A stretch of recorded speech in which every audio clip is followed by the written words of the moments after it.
So there's going to be several tutorial videos. This one is just going to be a basic one to show you kind of the nuts and bolts of the whole thing.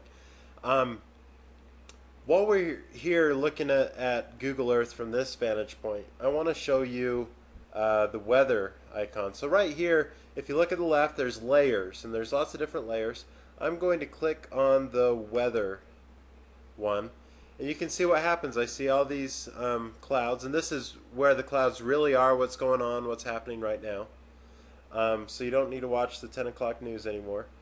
I can click that off, and I see this again, which is helpful so I can see all the land.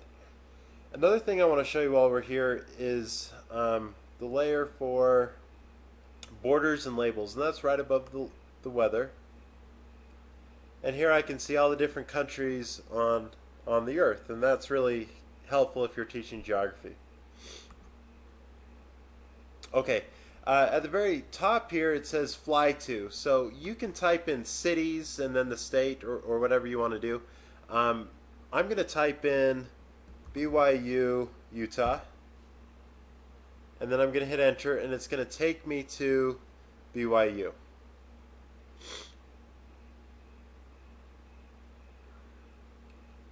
One thing we're going to see here is that there's three-dimensional buildings here that people have made. These are people that created it using some online tools, and so that we can see them now.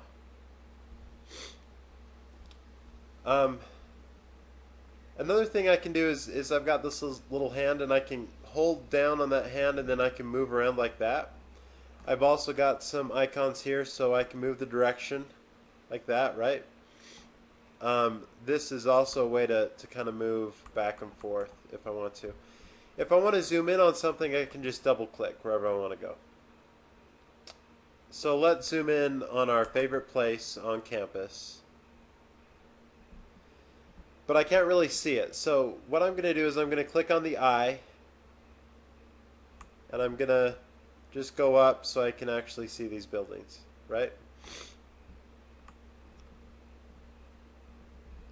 So, and then I can kind of move it around. Let's say I find something that I really want to remember where it is. There's these little pins, and I can pin it. So I just add a place mark.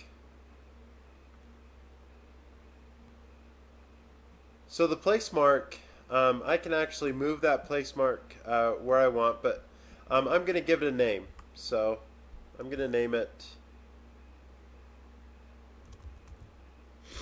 Okay, let's say I want to change that pin, so I can change the pin's color right here.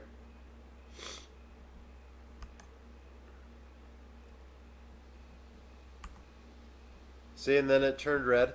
I can even change the size of it, because I really want to remember this is where it is, so I can change the size. I can even make it a little see-through if I want to do that. Okay, then I'm just going to click OK. Now you can see that was added over here on places.